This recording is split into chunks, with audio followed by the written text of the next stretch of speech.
Olá, começa mais uma edição do Em Pauta, um programa produzido em parceria pela TV Câmara Bauru, Rádio Câmara Bauru, TV Unesp e TV Câmara Botucatu. Hoje vamos falar sobre o entretenimento online, o que mudou para artistas e público com esse acesso à arte agora pela internet, uma saída encontrada pelo setor cultural durante a pandemia. Nós contamos com a participação do professor Marcelo Bulhões, ele é doutor em literatura brasileira e livre docente aqui da Unesp em Bauru. Professor, obrigada por ter aceito o nosso convite. Obrigado, muito obrigado. Também conosco o músico, produtor e ex-secretário da Cultura de Botucatu, Osni Ribeiro. Seja bem-vindo, Osni. Obrigada pela sua participação. Eu que agradeço e espero que a gente consiga colaborar para acalorar um pouquinho essa discussão sobre o entretenimento online. A gente começa o nosso bate-papo falando sobre produção e o mercado de entretenimento online. A minha pergunta é direcionada nesse momento para o Osni. Até que ponto, na sua opinião, agora o acesso à cultura está de fato democratizado e o quanto a pandemia auxiliou, influenciou esse cenário? Olha, eu acho que a gente tem duas perspectivas para olhar, né? Uma sobre o mercado de entretenimento mesmo, que acho que é o que vocês estão tentando abordar aqui, e a outra sobre o fazer artístico, né, o fazer cultural, que muitas vezes elas não caminham juntas, né? Muitas vezes tem arte e cultura que funciona como entretenimento, e tem entretenimento que a gente não consegue traduzir como arte e cultura, né? Mas se a gente for pensar sobre essa questão da democratização, né, que eu acho que é imprescindível que os meios de comunicação, que as TVs abertas, que todas as mídias, né, que são concessões públicas, já proporcionassem essa democracia de acesso a todo mundo, a gente vai encontrar as facilidades da gente expor o nosso trabalho e as dificuldades da gente fazer esse trabalho chegar nas pessoas, mesmo nas redes sociais que são abertas, que são teoricamente mais democráticas, né? E a pandemia, eu acho que o que ela fez, o que ela teve de relevância nesse processo, né, foi meio que forçar a gente a procurar esses caminhos, né? A procurar os caminhos virtuais, a conseguir compreender um pouco mais esses mecanismos, aprender um pouquinho sobre a produção, coisas que a gente via só como possibilidades através de canais de TV, de empresas especializadas, começaram a ser feitas caseiramente, né? Eu mesmo, nesse processo de pandemia, acabei desenvolvendo um programa como se fosse um programa de TV, com entrevistas, com quadros musicais, feito tudo em casa, gravado pelo Zoom, editado em softwares mais simples do que os que são usados pelas grandes produtoras. E eu acho que nesse ponto, a pandemia forçou a gente buscar esses caminhos. Mas a questão democrática, se a gente for pensar, quando a gente fala no entretenimento, foi muito mais simples, né, para os artistas que já dominavam essa grande mídia e tinham os recursos financeiros, recursos de patrocínio para conseguir isso, e a maior parte dos artistas que estavam fora desse mercado, eles acabaram tendo que realmente optar pela produção particular, pessoal, e muitas vezes por incentivos culturais dos poderes públicos, né, tanto federal, quanto estadual, quanto municipal, que acabaram acontecendo em diversas cidades, praticamente todas as cidades, né, poucas cidades ficaram de fora desse processo, e isso acabou dando visibilidade para muita gente, apesar ainda de eu dizer que é muito difícil da gente entender e da gente fazer esse mecanismo chegar até as pessoas. Eu acredito que uma mudança nesse processo, uma continuidade desse processo, possa permitir que gradativamente a gente vá atingindo mais público e a gente consiga realmente ter uma visão mais democrática do que é a arte, a cultura, o entretenimento pela internet. A gente vai conversar um pouquinho mais sobre os fomentos, sobre essa questão financeira também, né, desse momento que vocês, artistas, né, que toda a classe cultural e artística está passando no país, mais para frente um pouquinho, mas eu queria pedir para o professor Bulhões falar um pouquinho. A gente sabe, né, professor, que toda a cadeia produtiva, toda a cadeia cultural produtiva, ela foi impactada pela pandemia.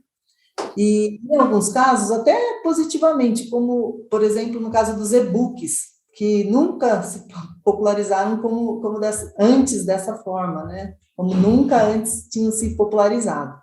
Ao mesmo tempo, isso levou pequenas livrarias independentes a estarem sofrendo muito para tentar sobreviver. Então, eu gostaria que o senhor comentasse com a gente um pouquinho em que modalidades talvez os artistas e mesmo o público tenham conseguido se adequar melhor a esse ambiente virtual, e o que já dá para saber se dá, e o que seria que funciona ou não funciona no ambiente virtual. Muito bem, na verdade envolve tanta coisa, tantas esferas, né, do universo cultural, da música, enfim, falar em música, falar de literatura, falar de cinema, é falar de expressões, de materialidades muito diversas, muito distintas. Então, por exemplo, se você tem um espetáculo de dança, falar em dança é muito diferente de falar de literatura, né? No caso dos e-books, por exemplo, existe sim uma possibilidade. Na verdade, eu nem sou um consumidor de e-book, né? Eu sou ainda do livro, e se discute a materialidade, até que ponto a materialidade do e-book ela vai interferir no processo de recepção, talvez até menos do que tecnologias de leitura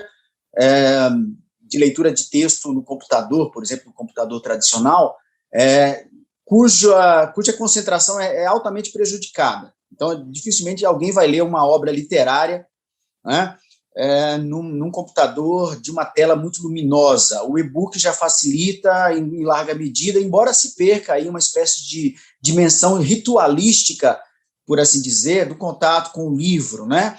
Eu não acredito que o livro vai desaparecer, muita gente aposta nisso, o livro no seu sentido tradicional, no seu sentido físico.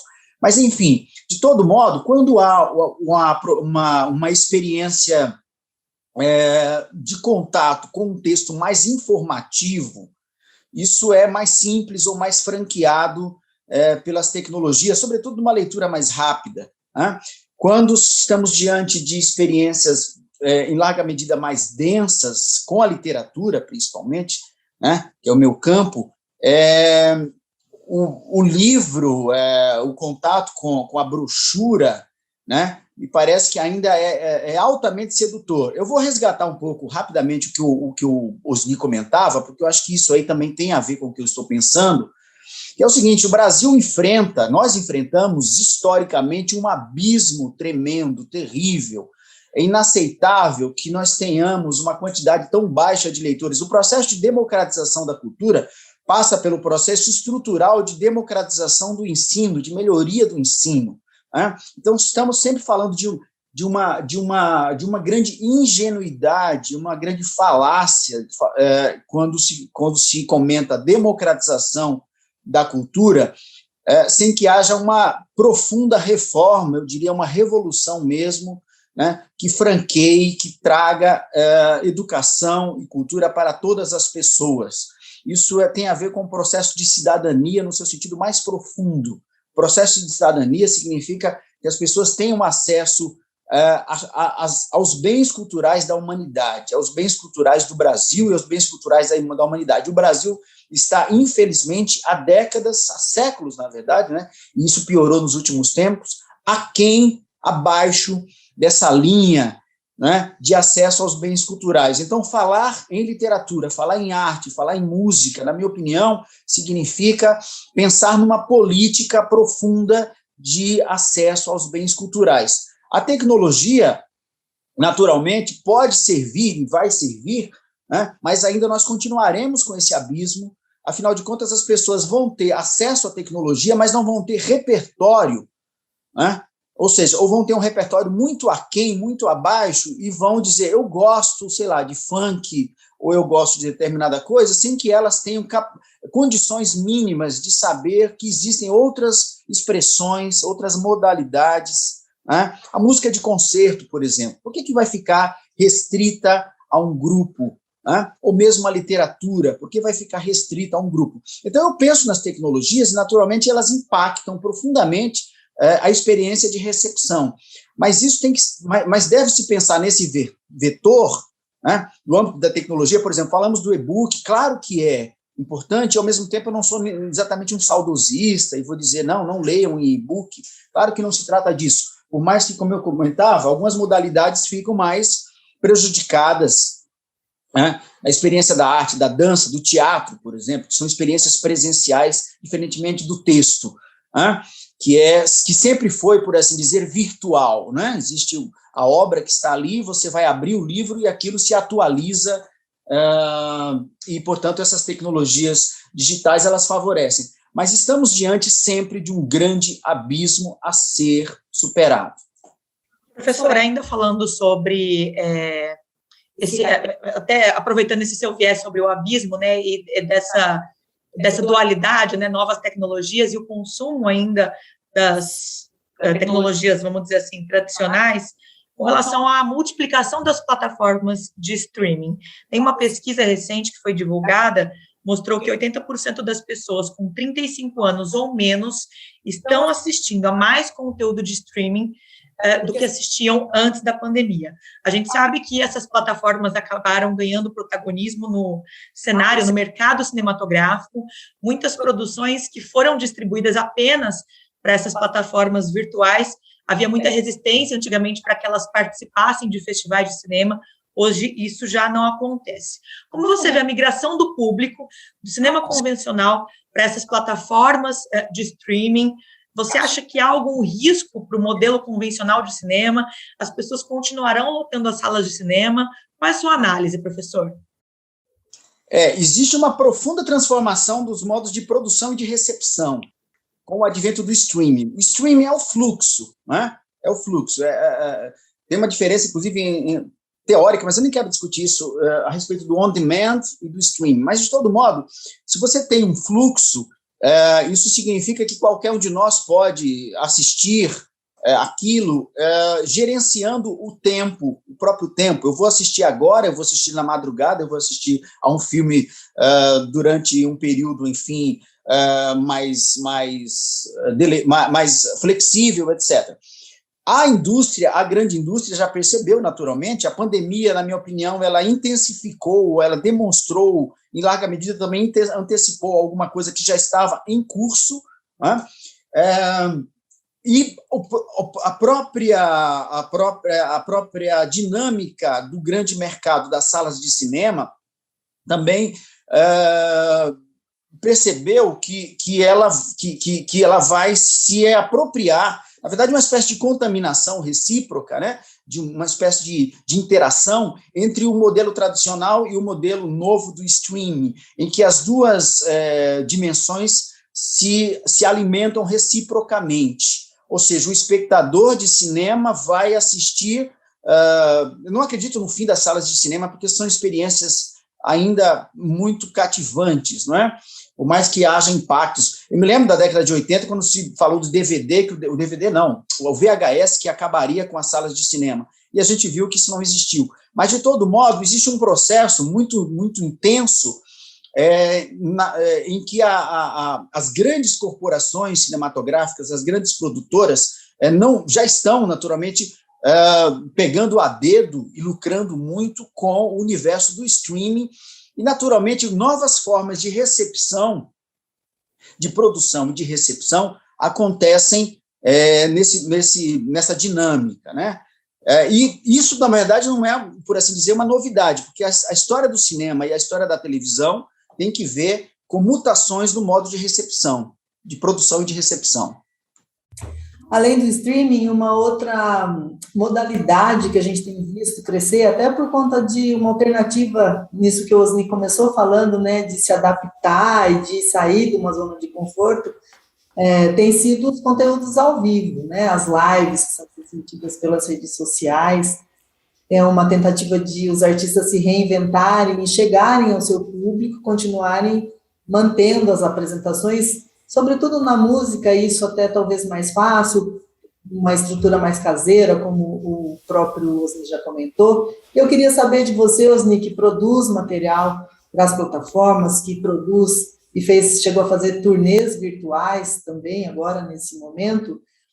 Se vocês sabem como vocês atingem o público, né, que consome o conteúdo ao vivo, as lives na internet, como que o artista se prepara para chegar a esse público nesse novo formato? Então, né? Aí a gente vira e volta na questão da democracia, né? Do acesso democrático às coisas. A produção até que ela se democratizou bastante e o acesso da gente para a gente colocar os nossos conteúdos, ele também acho que se democratizou. Mas talvez o interesse das pessoas, despertar o interesse, não do público que já está acostumado a acompanhar a gente, né? Que está sempre presente, aquela rede que você acaba formando, essa é mais tranquilo, né? Mas as pessoas que não têm acesso ao seu material. E pensando nisso, e também olhando um pouco para a fala do professor, essa questão do streaming, talvez o que eu sinto mais importante nisso, né, é que esses adventos como a Netflix, por exemplo, eles deram a possibilidade da gente olhar novas linguagens de produção. Então a gente consegue assistir produções do mundo todo, quando o cinema ele era meio fechado na produção nacional, muito pouco, né? E na produção hollywoodiana, né? A produção do cinema norte-americano. E aí a gente consegue assistir coisas da Finlândia, da Dinamarca, da Noruega, da Itália, da Coreia. Quer dizer, são muitas possibilidades. E acho que é isso que está faltando, talvez, dentro da música. Né? Falando especificamente da música, que acho que é o foco dessa pergunta aí, certo? Da música e da cultura em geral, de outras estéticas, né? Como é que a gente consegue entender outras linguagens? A linguagem que não é o sertanejo universitário, a linguagem que não é só a sofrência, que não é só aquilo que a gente vê na mídia normalmente, né? Como é que a gente chega na linguagem da música caipira, da música erudita, da música instrumental, que é muito ampla, do samba um pouco mais tradicional, um pouco mais de raiz, aquela música que traz um pouco mais da verdade, né? Acho que esse é o grande desafio que a gente enfrenta quando a gente fala em democratizar, né? Democratizar as questões culturais e artísticas. Porque o que se produz é muito maior do que a parcela que a gente acaba vendo na mídia convencional.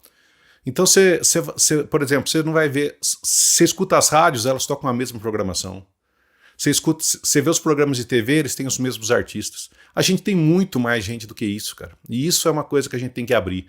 Esse pessoal tá no Spotify, tá no YouTube, tá em várias redes? Tá, todo mundo tá. Mas como é que você desperta o interesse do grande público para isso? Então acho que esse é o grande desafio. O perfil do público que consome cultura da internet, eu acho que ele é muito diverso. Eu acho que talvez é mais o perfil musical. Acho que tem as pessoas que vão lá e gostam de ter aquela troca, aquela conversa ali no momento com o artista, tanto na live ou via chat, quando é algum conteúdo gravado, né? Mas eu acho que é difícil da gente identificar esse perfil. Talvez seja o mesmo perfil do público que se movimenta para ir num teatro, assistir um show de um artista que ele não conhece, né? O mesmo perfil do público que procura dentro de uma plataforma de streaming uma produção de uma linguagem com a qual ele não está acostumado, né? É um perfil talvez bem segmentado e talvez a questão estruturante, né, de política pública, educacional, que se relacione com a política cultural, uma coisa que a gente vê muito distante nas cidades, nas gestões, né? Como que você faz a política cultural e a política educacional conversarem, né? São questões que a gente tem que buscar, e essas questões elas não vão ser virtualmente decididas, elas vão ser decididas no dia a dia, na constância, na rotina, né? Nesses processos realmente de buscar essa democracia e essa política. Então, eu acho que a gente vai continuar produzindo coisas para as redes, acho que é uma porta que se abriu e que não se fecha, não se encerra com um possível fim da pandemia, mas eu acho que os enfrentamentos e as perspectivas que a gente descobriu dentro desse tempo, eles continuam para que a gente possa seguir nessa questão realmente de tirar o país dessa linha abaixo, conforme o professor disse, que realmente concordo muito com ele, com a fala dele. Bom, a gente percebeu que coube ao artista se virar durante os momentos mais críticos da pandemia. Nós ouvimos o Fernando Vasques, que é músico e fundador da companhia Beira Serra de Circo e Teatro de Botucatu. Vamos acompanhar. Olá, eu sou Fernando Vasques, da companhia Beira Serra de Circo e Teatro, aqui de Botucatu. Estou aqui no camarim do Teatro Municipal, gravando hoje o nosso espetáculo através de um prêmio do Programa de Ação Cultural do Estado. Uma das alternativas que a gente encontrou aí na pandemia, né, batalhar a aprovação nessas políticas públicas. São projetos que a gente aprovou ano passado e estamos aqui executando. Então essa foi uma das maneiras que a gente encontrou de atravessar esse período tão delicado para nós, né? Que já é um clichê, né? Que todo artista diz que a gente foi o primeiro a parar, estamos sendo os últimos a voltarem, né? Na expectativa, na esperança de que ano que vem os caminhos se abram para todos, né? Não só para a classe artística, mas para toda a humanidade, que a gente encontre um pouco de paz aí dessa pandemia. Mas a gente se desdobrou de inúmeras maneiras, né? Muitos de nós aqui da companhia foi trabalhar com outras atividades, entregas de moto, na construção civil, marcenaria. Eu já tenho uma frente de trabalho nas artes, né? Acabei apelando para algumas ações artísticas mesmo. Trabalhei um tempo com canções por encomenda, que foi uma frente bem interessante, bem legal, uma troca afetiva também, bastante importante para mim. E acredito que para as pessoas que encomendaram canções também foi algo bem bonito e que ajudou a sustentar essa travessia. Mas a gente segue criando maneiras de sustentar o vínculo com o público e também de garantir, né, através do Estado, esse direito, que é um direito de todos nós, né, a produção artístico-cultural e a fruição. A gente segue batalhando nas esferas municipal, estadual e federal por mais políticas públicas, né. A gente teve aí um grande aporte, uma grande realização de nível nacional, que foi a Lei Aldir Blanc, resultado de uma articulação de muitos agentes, né, do país todo, para fazer acontecer, para aprovar no Congresso, né, porque a gente sabe que tem um governo que não joga a favor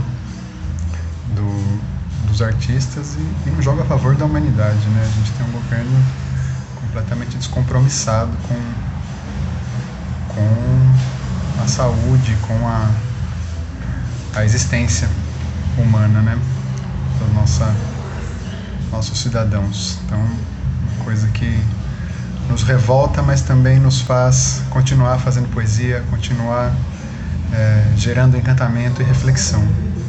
Então é dessa maneira que a gente atravessa, com muita resistência, resiliência e criatividade, inventando formas de sobreviver nesse momento.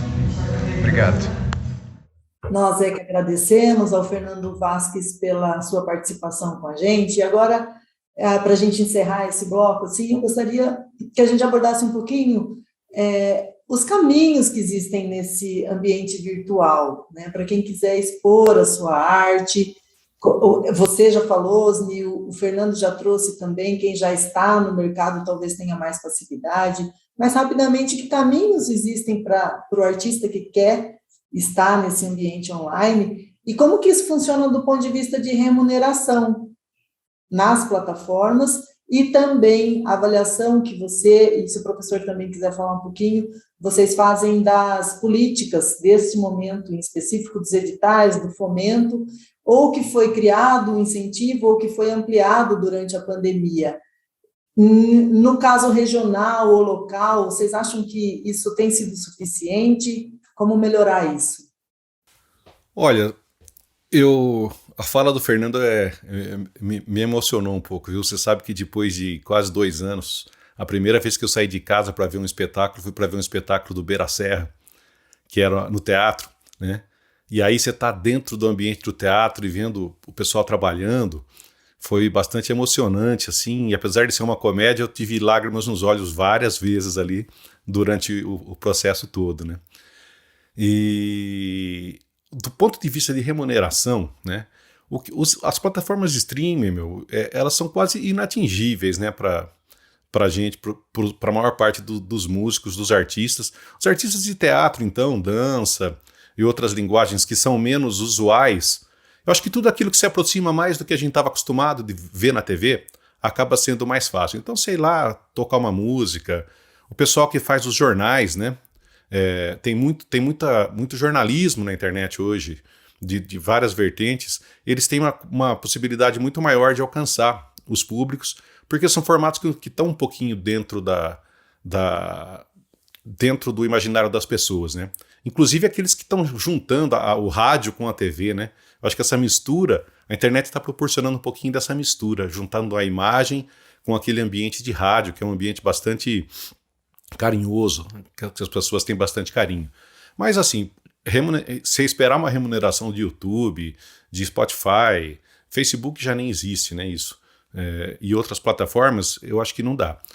O que tem funcionado para alguns artistas que têm uma certa disponibilidade de buscar isso, né, é fazer as lives vendidas, né, que as pessoas colaboram, e isso tem despertado também, acho que um sentimento de que as pessoas podem colaborar com o fazer artístico. Tem bastante gente que colabora. Logo no comecinho da pandemia, a gente fez um grande festival, que era o Festival Quarentena Violada. Tinham 11 violeiros do Rio de Janeiro, de São Paulo, de Minas, do Rio Grande do Sul, né? E a gente se surpreendeu muito com a resposta financeira, inclusive, do projeto, das pessoas fazendo uma contribuição espontânea, né? Foi bastante surpreendente. E eu sei que tem outros artistas que continuaram esses processos, né? Mas eu acho que para a gente ter uma possibilidade de um apoio mais amplo, né, a tudo que se faz na área da cultura, eu acho que as leis de incentivo elas foram fundamentais. Eu acho que esse processo desencadeado, né, pela Jandira Fegali, juntando outros deputados, alguns artistas, e buscando a Lei Aldir Blanc, né, que foi o mártir dessa história da Covid, que acabou batizando essa lei, ela foi fundamental para um processo que fazia décadas que a gente estava buscando, que era um processo de transferência fundo a fundo, do Fundo Nacional de Cultura para os fundos municipais e estaduais de cultura, e para que essa verba pudesse chegar realmente na ponta, no artista de cada cidade, né? Não ficasse restrito àqueles editais, aqueles programas de mais difícil acesso, né? Mas isso é um assunto para outros programas, né? Essa questão desse Sistema Nacional de Cultura que se sonhou e que se diluiu com a entrada do governo que a gente está tendo agora. E falando municipalmente, Botucatu até tem uma história interessante, porque quando a gente sentiu que a quarentena, a pandemia, o isolamento estava levando a gente para uma situação bastante difícil, a gente começou a ver os colegas em dificuldade, eu, Fernando, mais alguns outros amigos, a gente acabou se mobilizando e criando um movimento, que era o Eu Cuido da Cultura, numa tentativa de criar um auxílio emergencial para os artistas com dinheiro que tinha, recursos que tinha no Fundo Municipal de Cultura, né? Existiu assim até uma certa dificuldade do governo entender que os artistas teriam a capacidade de absorver aquele recurso e de se credenciar aquele recurso profissionalmente, mas no final das contas, com um pouquinho de embate, cede um pouco aqui, cede um pouco ali, o Eu Cuido da Cultura acabou criando um movimento anterior à Lei Aldir Blanc de incentivo aos artistas locais, né? Um movimento trabalhado, construído pela sociedade civil, né? E no final das contas aceito pelo governo municipal e se mostrou super efetivo, tanto que houve processos excedentes ao que se pensava, projetos, né, excedentes ao que se pensava que a gente poderia ter. E quando a Lei Aldir Blanc chegou aqui, acho que é um dos poucos municípios que a demanda da comunidade cultural foi maior até do que os recursos que chegaram. Sem contar que muitos artistas aqui da cidade conseguiram também recursos da Lei Aldir Blanc por meio estadual, né? Então foi uma maneira de movimentar e foi a maneira que a gente conseguiu, nesse 2021, recuperar, né, um pouco dos passos que a gente deixou de dar no ano de 2020. O Brasil tem uma das culturas musicais mais ricas do mundo, né, em termos de diversidade, em termos de pujança, né, a música popular. Então, os editais o apoio do Estado, né, sempre será insuficiente pela diversidade, pela quantidade. Os formatos musicais que estão na grande mídia são absolutamente restritos, limitados a 2 gêneros, por assim dizer, né? 2 ou 3 gêneros. Então, é um horror, é um descalabro, quer dizer, é uma grande pena, e olha que hoje eu não acordei pessimista, não, né? Mas é um horror que nós constatemos isso, né? No passado, bom, já não tão recente, você ia a um show do Luiz Melodia, do Chico, isso estava disseminado ainda numa mídia que a gente poderia chamar mais aberta, né, de televisão, por exemplo. Isso acabou. Ok, nós vamos fazer agora uma rápida pausa. Voltamos daqui a pouco, depois do intervalo, falando sobre os rumos da cultura e do entretenimento no ambiente virtual. Não saia daí, até já.